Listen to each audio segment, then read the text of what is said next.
yes, it's coming in 3, 2, 1. On the air with FDT-TV, the premier West Ham and Arsenal football podcast, brought to you every Monday by Michael Hawes and Ian Varker.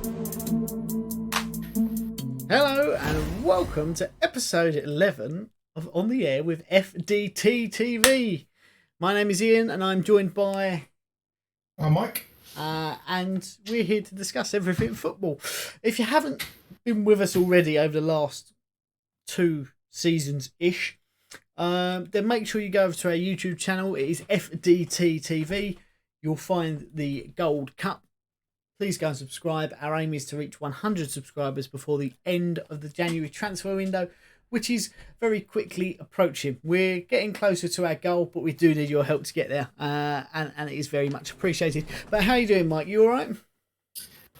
Not bad, mate, not bad. I'm missing the Premier League, but it's the international break, and it's boring. But, yeah, proper football's back this weekend.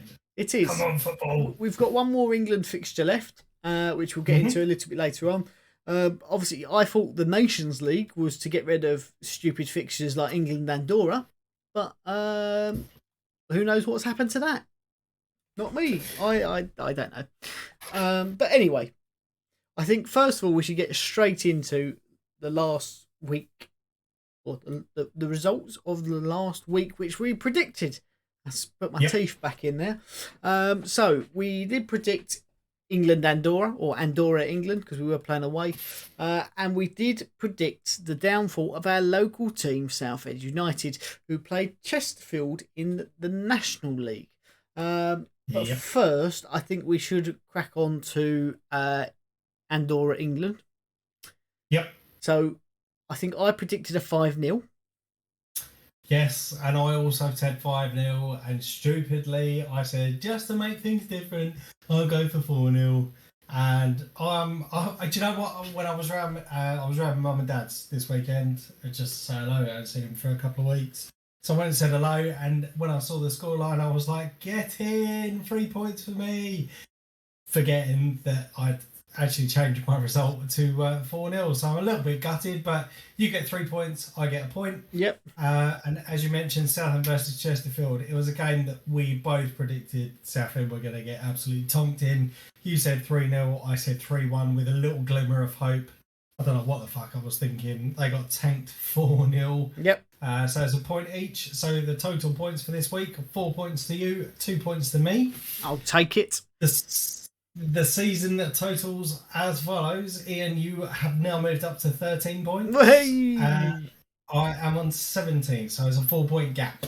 Oh, we're reeling you back in slowly. Yep. If this is your first time, we do make predictions. Generally, it's on West Ham and Arsenal games, and we do throw in big fixtures and other sporting events along the way.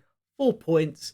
Mike is currently the leader, and the reigning, defending world champion of predicting scores, but he is playing against me, which is not very difficult to be the champion. A couple of things. Obviously, Southend United, you said there, got absolutely obliterated. 4-0. We did see on-field protests. I don't know if you saw that against the bloke who owns it, who, in the opinions of every Southend United fan, is a bit of an arse. If you can find me a Southend fan that is different to that, then let us know, because we'd love to have a chat and find out what they think of the club. But yeah, so it's a shame. I do think that, give it 2 seasons, if that, there won't be a Southend United anymore, which is very, very sad. But England, on more positive note, went to Andorra. Mm-hmm. There was a fire the day before the game. It still went ahead on the AstroTurf, and we won 5-0. It was one of those games that I had on in the background. I don't know about yourself, Mike. Snaps. It was one of those that, when they started playing football, a big ball over the top, run down the sides, make it a little bit of a race, simple pass, goal every time. But instead they try and play this fancy football, and it just didn't work for a lot of it. But yeah, we did win 5-0. It should have been more, let's be honest. I mean, they brought on a bloke as a substitute who was like, what, 45 years old as a right back, and you think, and then he went off injured. Surely we should. Surprised coming up against like a Sterling and Grealish. And, we say Grealish done him a couple of times. He got him on the chase. I think it was against Sancho that he pulled his hamstring. Yeah, like, at that point when they put him on, why didn't they just make everything a foot race? Just put it over the top. Let's have a race every time. Why not? Because I guarantee you, Sancho would have won that every time. But he's done better in an England shirt than he has in a Manchester United shirt because he got an assist. Yep. We see James Ward-Prowse penalty saved, but then the rebound going. Overall, it's not really surprising. It's one of those games that actually, if it had finished 4-4, I think it would have been a much better spectacle to watch. But yeah, 5-0, I think, is a minimum requirement for those sorts of games. Yeah, I mean, we said it last week, didn't we? That the for certainly for the qualifiers, there's not been a tournament in recent history where we haven't absolutely romped the qualifiers, and it just gets boring. You're just like, well, why not just put us through? I know it's not a foregone conclusion because you do get a couple of results. I think it was against Poland where we drew. They scored in like the 92nd minute, or so. Nothing's a given. But looking at the calibre of some of the teams in the groups, and then you get the bigger clubs. I don't know why they just don't give them like a buy into the next round or make it more competitive. So it's the lower teams that then have to fight for their position to get into the competition. I know they were up in the numbers, certainly I think in the Euros, to encourage more of the underdog teams to be able to compete in a major tournament. But it feels like how do I say this? It's like making the div kid milk monitor. Do you know what I mean? It's like, oh, we got to make him feel useful at some point. Oh, what an analogy! For those of you who are American, you might not know what that meant. It's like elementary school making the special kid give out drinks at lunchtime. That's yeah. I can't believe you said that. That's caught me off guard tonight. That's fantastic. In fact, no, you are 100% correct. But it is, isn't it? But it's I don't know. I mean, and that's why I think it's very hard to engage or get people to engage in those sorts of games, because anything less than the 5-0, you're like, well, they should have scored more. Yep. And then anything above that, it's just like, well, we're expecting that anyway. So it's kind of a catch-22 for. Obviously, you do get the likes of family members and the die-hard fans going to the stadiums to actually watch it. But for the people that are just sitting at home, for me, like I said, I'm more engaged in things like talking to my parents, having a catch up with them or whatever, having dinner with them, and it was just on in the background. But I just got no interest in these sorts of fixtures when it comes to a qualifier. Yeah, no, you. I think if it was 5-0 to Andorra, I'd think, fuck, why didn't I watch that? Yeah, but it's just one of those things, isn't it? Yes, definitely is. But that leads us nicely on into the next fixture for England, which is a home game against Hungary. I know, obviously, you could take this on. In the previous game, there were some unsavoury scenes with the racism and a big chat about that and things going forward. But what do you think might happen this time round? We're on home soil, so do you think it will be as bad, or do you think there's still going to be some of it creeping in the away end?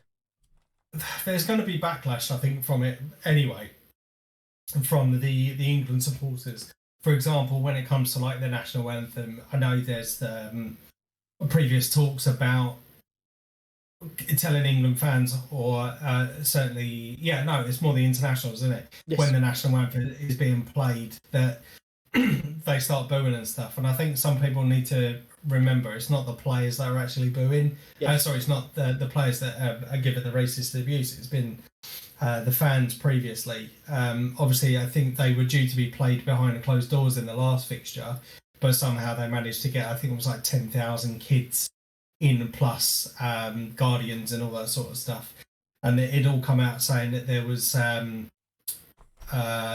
more racist abuse, which I think they're looking to kind of dispute the fact that there was this abuse or whatever. But for me, there will be a backlash. We will be, or in fact, the England fans will be booing during the national anthem. Yeah. And as you mentioned, I think there will still be some unsavoury scenes, as you mentioned earlier. Especially when you got the likes of the black or the mixed race players getting a hold of the ball. Now, being on home soil, I know people would have purchased tickets, and there's a lot of hard work that goes into getting tickets and paying for them and getting there and things like that. If we do see it happening and the racism coming on, I would like to think that because qualification is essentially a certainty at this point, they will just walk off the pitch and send a message that way. You're not going to get to see any football because we're done now. And see if, because personally I think that would send a bigger message than anything else, because it would get world media attention. Actually, England players have walked off the pitch and abandoned the games themselves because of the racist abuse from the away fans. Not saying that it's just away fans, because as we see with Manchester United, or we'll say Manchester United with Rashford and was it Bellingham who missed or Sancho, whoever was, missed the penalties at the Euros. Saka, that was it. There was obviously heat from our end, so it's not, I'm not saying it's all hungry fans, but no, absolutely. There seems to be a more it seems to be more rife and not looked down upon by the general community from their end. But on to the football. If it doesn't get abandoned, what do you think the score could be? I am going to go for 4-1. I think it's another comfortable. In fact, I'm going to go 4-0. Mine. I'm going to go 4-0. Very good. I think another comfortable result.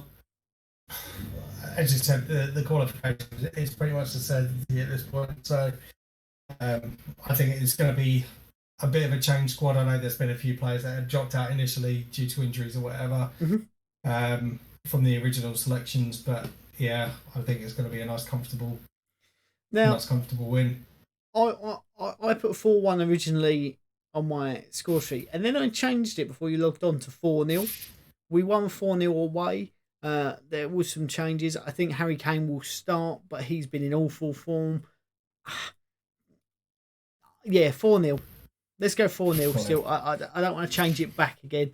I just feel like we could be a little bit lackluster in this one. I don't think it's going to be a game that everyone races to watch, if I'm honest.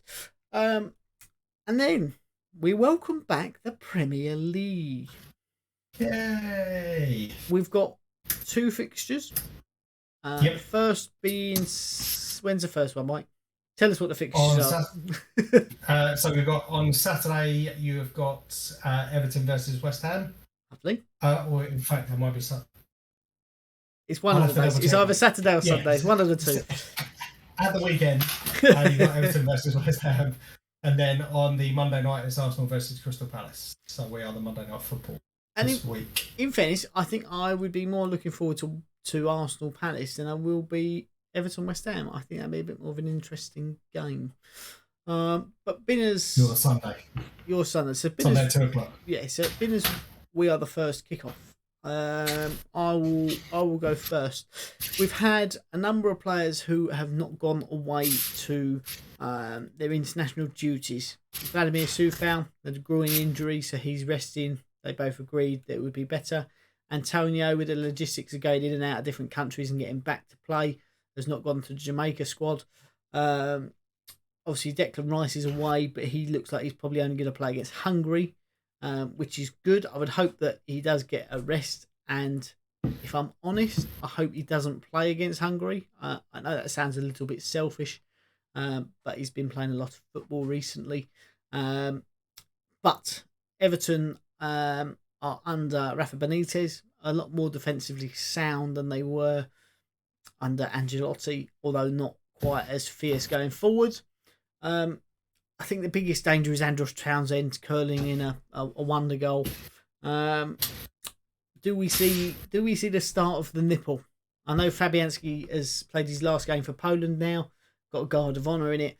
I think we could see a curler, but I think we'll have just too much for Everton.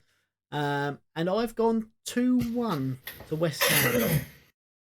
Okay. Cool. What's your take on that game? Again, just drawing back on the Rafa Benitez thing, I know Everton have had a few injuries as well, with the likes of Dominic Calvert-Lewin. I'm not sure when he's due to come back, but as you mentioned, Andros Townsend made a move from Crystal Palace to Everton.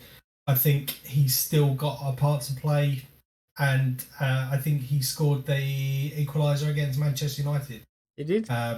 Fairly late on in the game. So I'm going to go for a 2-2 draw, I think. I'd take it. If you offer me a guaranteed point now, I'd take it. I can go with that. And then you said Arsenal playing on the Monday. Yes. Against Palace. So what do you expect of that fixture?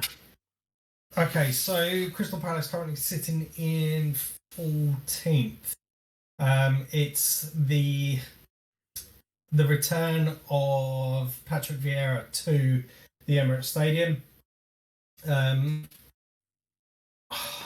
I think this is going to be a bit of a tough one. I mean, I know Crystal Palace haven't had the most riveting of starts. Only won one game, drew 4. Mm-hmm. But Crystal Palace, they're always the team that seem to kind of struggle against the lower teams, but pull out some sort of performance in against like the bigger six. I know they've caused Liverpool a few issues over the last few years. Certainly us. They have caused us some issues, certainly over recent years. But for me, I think they can pose a threat to us. Mm-hmm. And I think we will see Aaron Ramsdale's impeccable time between the sticks. I think he's going to concede a couple this week. I don't think we will lose. I'm going to go for a 3-2 win. Ooh, very interesting. Now, I think you've hit the nail on the head there. Palace have the ability to pull it out the bag. I think barring their first 1 or 2 fixtures this year, they have been frustrating for teams, and I think a lot of teams have underestimated them. I know certainly we did. I know Tottenham did. And I think Arsenal will. And you've said there you think you're going to concede a couple. I do agree with you, but I can't see that your troubles going forward will end. So I've actually gone for 2-1 to Palace. I think Vieira for the upset, which is quite strange considering he was originally one of my first to be relegated choices. Sacked, sorry. And Crystal Palace, I've got a bet on them to be relegated. I do think the wheels will fall off at some point, but I do think he's doing a very good job at the moment especially with the squad that he's got. So yeah, 2-1 to Palace for me on that one, please. Okay.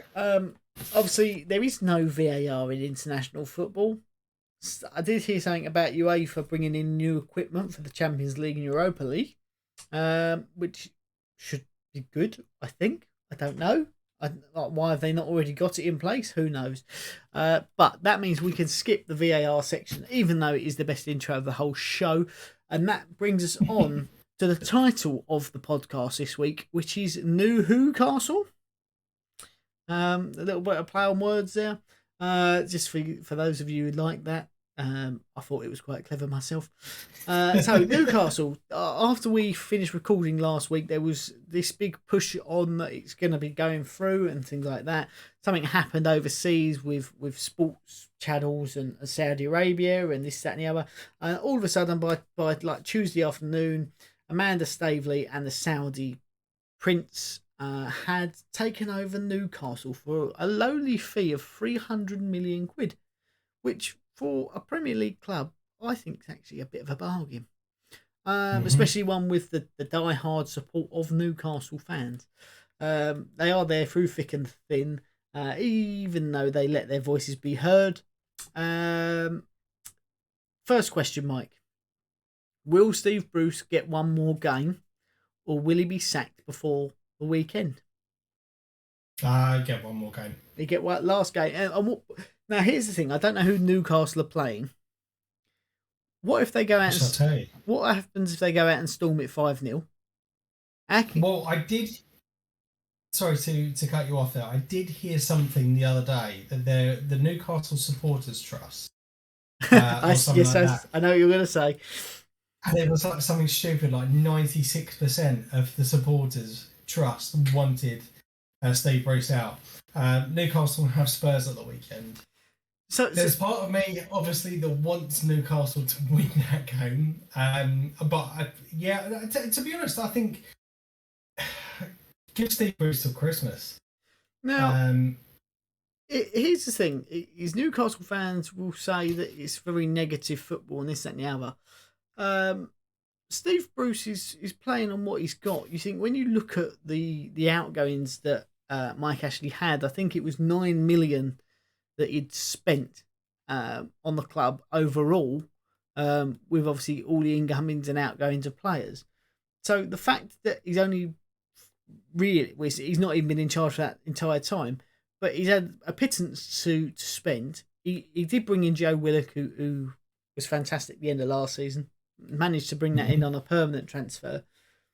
Like, he signed St. Maximin, he signed Callum Wilson. They're all saying these are our best players. Well, okay, the person who brought them there was Steve Bruce. I understand it's frustrating and they have a history and want to be a big club again, but that's going to take time. We'll get into it a little bit in just a moment.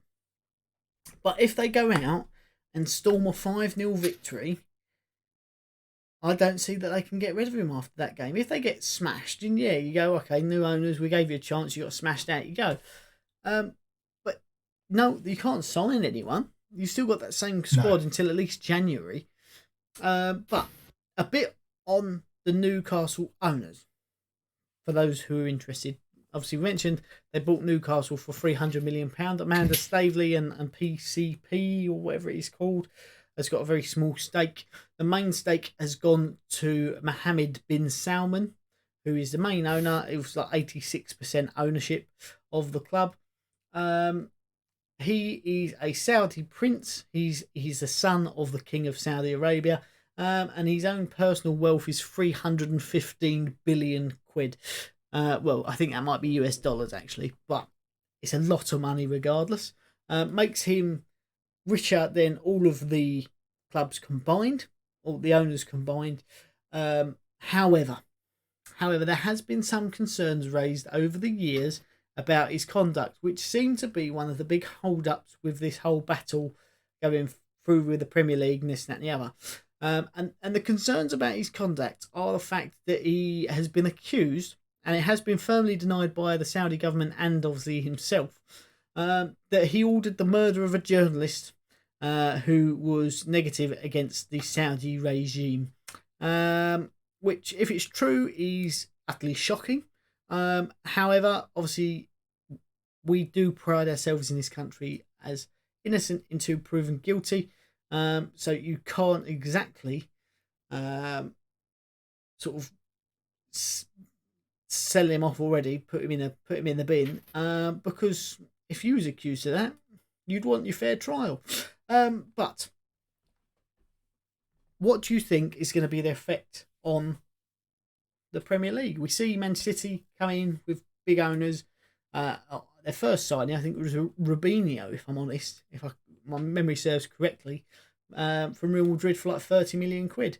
We're in a different era now where 30 million quid won't get you John Joe Shelby. Oh no, wait, they've already got him. But do you know what I mean? So, do you see them spending big straight away, or do you think they will have a flutter in January and go big in the summer?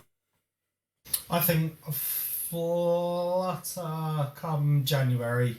To be honest, It's very interesting because we're in a situation at the moment where we have seen some of the craziest transfers within a transfer window I think that we've ever seen in the last one. Mm-hmm. But more to the point where these people went for free, regardless of their age, they're still quality footballers. Yep. But we did see, I think, come out as top spenders during the last transfer window, which is astonishing because we've always gone out and said, "Oh, we need to be backed by the club," and we go out and we're the top spenders. And some of the signings that we made at that particular time, people were like, "What are you doing? These are ridiculous signings, blah blah blah blah blah," and they've actually turned out to be not too bad. So I think, given the financial backing that Newcastle United now have, I don't think they will go stupid in the January transfer window, but I do think they will strengthen. Almost to the point where kind of like they're testing the resolve of some other clubs, whoever they put up for sale. Yeah. Because with that sort of money, you could literally go out and buy PSG, couldn't you? Yes. Now, I get that the club still has to be run in a certain way, but at the same time, because they now have the backing, I think it is going to be the case of going out, possibly testing the waters for some of these transfers that you wouldn't normally hear of being linked with Newcastle United. And I think that, given the position, I may come back in with a serious offer come the summer. Yep. So they get the full pre-season with the team. So I think they will recruit in January for sure. Mm-hmm. They'll be in more of a position where they will be able to go out and say, okay, we need to get a higher calibre of player that we have seen previously at the club. And then come summer, I think they will be one of the biggest spenders. Yeah, I think you're right there. Now, financial fair play. Obviously, we discussed this last year. It's written and designed to keep big clubs big and small clubs small. Newcastle United can spend up to £200 million at the moment without breaching any financial fair play stuff, and that's this season. So we could see a big spend. I do agree with you. I don't think we're going to see the full capacity of what they could do, but the financial fair play things are to bring in money to UEFA and to FIFA.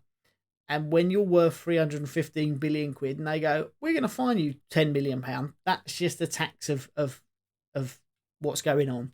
So I don't think that's going to really have any effect, which is why we've seen such uproar from some of the other owners. I know Manchester United have, the Glazers have raised their concerns, same as Daniel Levy and Joe, what's his face, who owns Tottenham, as well as a number of other clubs. One club who hasn't, interestingly enough, is the owners of Manchester City. They're not too bothered. I don't know whether that's because they come under that regime and there's sort of a gentleman's agreement of we'll scratch your back, you scratch our back sort of thing. Obviously, they all know each other, and they did a very similar thing once upon a time, didn't they? The thing that gets me with this is I think it's going to cause some sort of hyperinflation again in football. We've seen ridiculous transfer prices this year, as well as, say, the free ones. But Newcastle, when you say Newcastle, it's not a destination in football anymore, is it? You think, if you go, oh, let's go to Chelsea, Kensington, Manchester United, Manchester City, oh, we're going to live in Cheshire, Liverpool, is a similar thing. Oh, let's go to Barcelona, Madrid, Paris. Newcastle isn't a natural destination for going, oh, yeah, let's go on holiday to Newcastle. They've got the Angel of the North, the fastest indoor roller coaster in a shopping mall, which is not actually that fast. And that's about it, really. So I do think that they will just throw money at the problem. Now, interestingly enough, I think there's a couple of players they could go for, and I want to float these to you. Number one, Paul Pogba still hasn't signed a contract at Manchester United. He could sign a pre-contract agreement with an overseas club in January.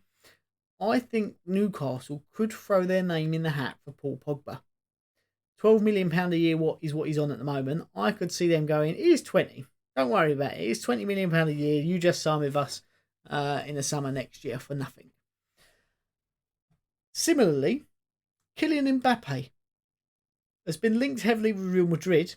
However, Real Madrid are one of those clubs who are in a little bit of financial difficulty at the moment, and I know they will find ways around that.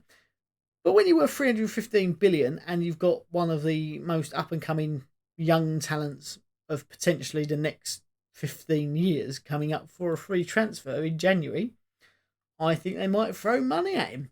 How much do you want? What's your price?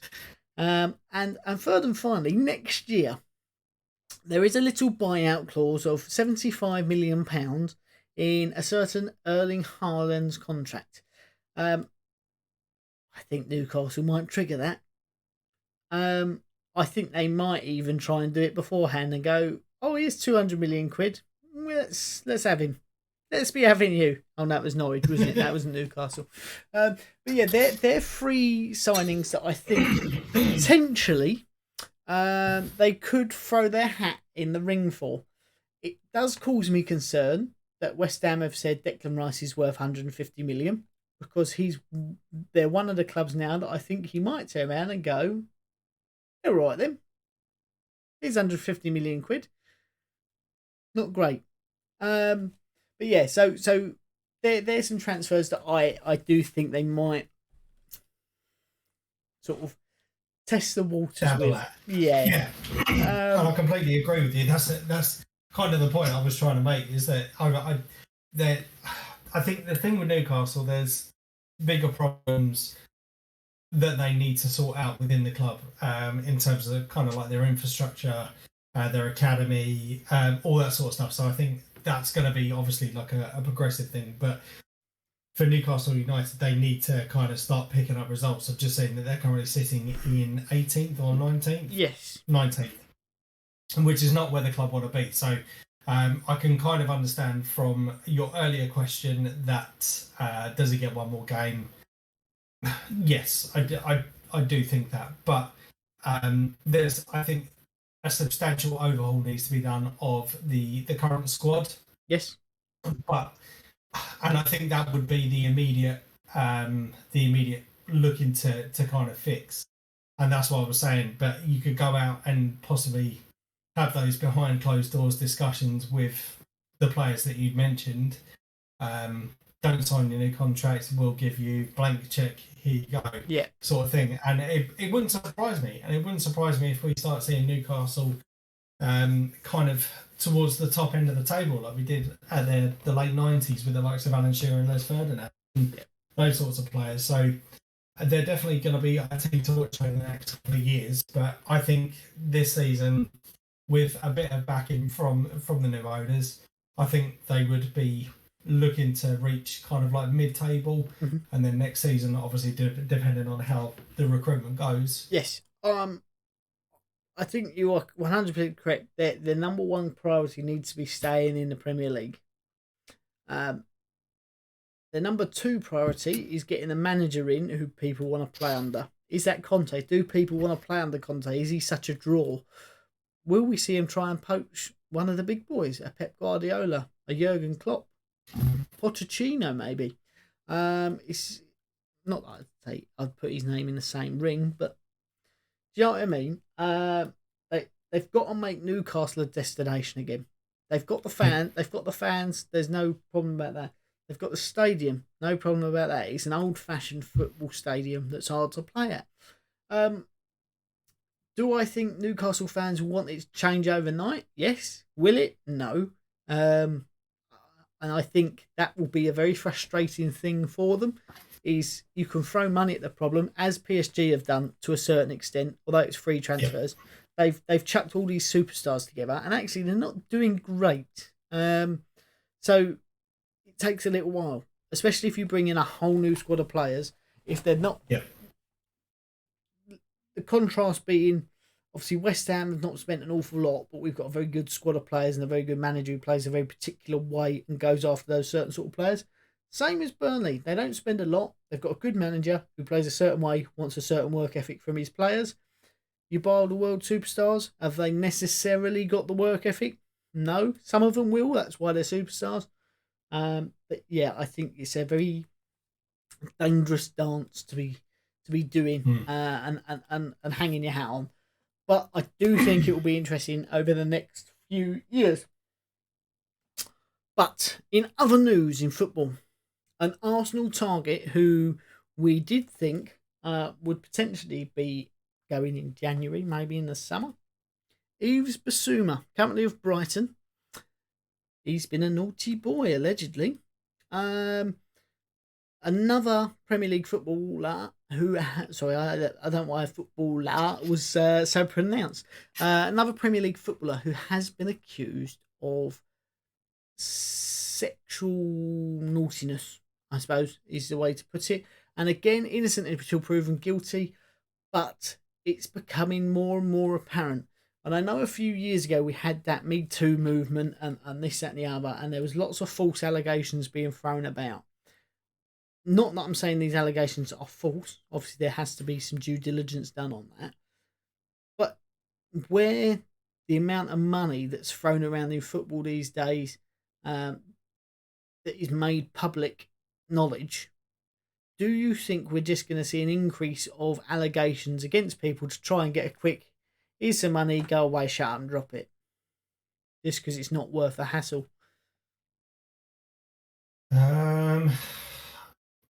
Political questions, Mike. Political questions. Yeah.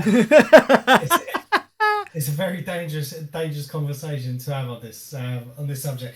I think in that sort of instance, when you look at any other profession that kind of draws in that sort of money, kind of like actors and all that sort of stuff, you don't really get to see them, or you don't really see them in that sort of light, although it has been known to be done. Yes. With footballers being so in the public's eye, in terms they're on the TV every week, they're in newspapers, social media. It's very, I suppose, yes, they do become a very easy target. But I've got to say, from, how do I say it without sounding really prejudiced? Some people, I think, bring it on themselves in the term or in the way they conduct themselves on the likes of social media. Yes. You see some people coming out trying to act like the big I am. Oh, look at me, I've got this, I'm like this, blah, blah, blah, blah, blah. So it does make them kind of easier targets. Mm-hmm. Now, one of the things I want to look back on is the whole... is it Ched Evans? Yes. Obviously went to prison, absolutely ruined his career from the allegations of rape, etc. And this is something I took a very keen interest in, because it did come out that the person who had, or new evidence come out after he'd been in prison for a couple of years, that the accusations from this person were false, went to a retrial, and then his name was cleared. Yep. Now, this person, I can't remember exactly what happened to her, but for me, if she did go to prison, fantastic. I don't know if she did or not, I can't remember. But for me, she should have the same amount of time in prison that they did. Yes. But once you have got into that position, where you have been labelled a rapist or a paedophile or anything like that, then it's very difficult for your name to be cleared, because I mean, you see it with the whole racist stuff. The tiniest little thing, i.e. your skin colour, people will pick up on. Now with the sorts of people that you get given the racist abuse, it's very easy for them to kind of pick on something such as the rape issue or the paedophilia issue or whatever issue it is. So it does. This is a really long way of answering your question. Yes, I think it does. Or footballers are very, very easy targets because they are so in the public eye. Yes, and it doesn't surprise me for some of these allegations to come out. Again, with who was the Sunderland guy? Adam Johnson. To come out. Yes, he was another person, and that's why I mentioned the whole paedophilia thing, because at first it was just like, oh no, nothing's going on, but then they were able to provide evidence to say yes, it is going on. The interesting thing with you bring up the Adam Johnson case is the interesting thing for me with that one is the what he done was wrong. There is no denying that. But the child in question didn't want to do anything because she wanted a relationship with him. The parents wanted a financial payout for it, which they didn't get. He got prison time, which is the correct way to go about it. Financially, it's not going to help you. Putting the bloke in prison, getting him off the streets, away from being able to do that again, is the right course of action. Unfortunately, my view on it is there will always be people who make up these allegations, which tarnishes the validity of those who are actually suffering, have suffered, and need action taken on their behalf because they've been negatively affected by these people. I mean, there are three at the moment, aren't there? Giffy Sigurdsson, I don't really know what's happened with him. That all seems to have gone a bit quiet. Benjamin Mendy seems to be the only one who has any real validity in it because they've had him on remand. He's currently in prison awaiting trial because of the substantial evidence given. I don't believe that's a fact for Yves Bissouma or Giffy Sigurdsson, which makes me believe more potentially there isn't as much in it. Not saying that their conduct wasn't correct. I'm not saying that it was correct. We don't really know without being there. That's for a jury of peers to decide. But if there was evidence to show that it was a definite, it did happen, then I believe that they would still be, as Benjamin Mendy is, on remand to await trial away from the public. It's difficult. It is difficult. Footballers are when you think of a footballer, you think, oh, it's a bloke. It's not. I mean, I'm 28 now, coming up to 29. As a footballer, I would be at the end of my career, or coming towards the end of my career. I am a mature footballer. When you think of footballers, they start at 16, and especially the high level, they're 16 years old. At 16 years old, you're pumped full of money. The wrong people will get in your ear rolls, as you've heard from rock stars and movie stars and footballers. The wrong people attach themselves to you because of the money. You're getting the wrong advice, not always, some of the times, but getting the wrong advice, hanging around with the wrong crowds. I think a prime example of it, there's two. Niall Ranger had the world at his feet, went a bit sideways. And Ravel Morrison, the best player never to be great, as Alex Ferguson put it, went sideways, got involved in tampering with witnesses and intimidation, and ruined his potentially phenomenal career because of the people that surrounded them with the money. So, yeah, hard one to decide, but let's hope that if it's fake, obviously justice prevails and they are found not guilty and their reputation is not tarnished too much. But if they are guilty, then the harshest penalties possible, please, because these are people who are not mediators. They're mentors, idols. They should be setting an example, and that's not the example we want to anybody. But just very quickly on that, with just as a follow-on for if the accusations are false or they're proven innocent.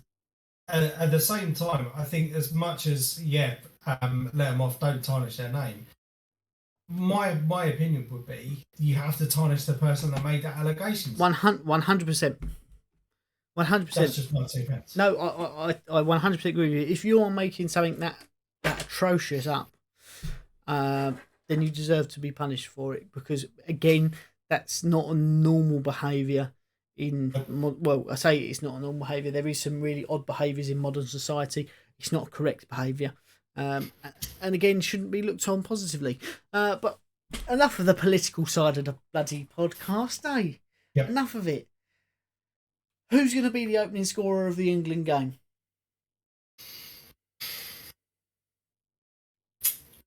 I am going to go for... Fuck it, I'm going to go Harry Kane. You're going Harry Kane. That's a brave one. See, I've got a choice of two. I've got a little slip in for Raheem Sterling in his T-Rex run, or an absolute screamer from Declan Rice. Okay. That's my guess. I don't know if I'm right. I don't actually have anything more footballing to add. Yep.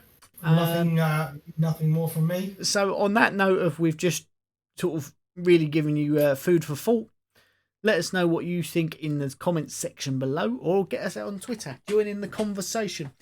But until next week, we have been on the air. We are FDT-TV. We hope you have enjoyed, and we will see you next week. Thank you very much.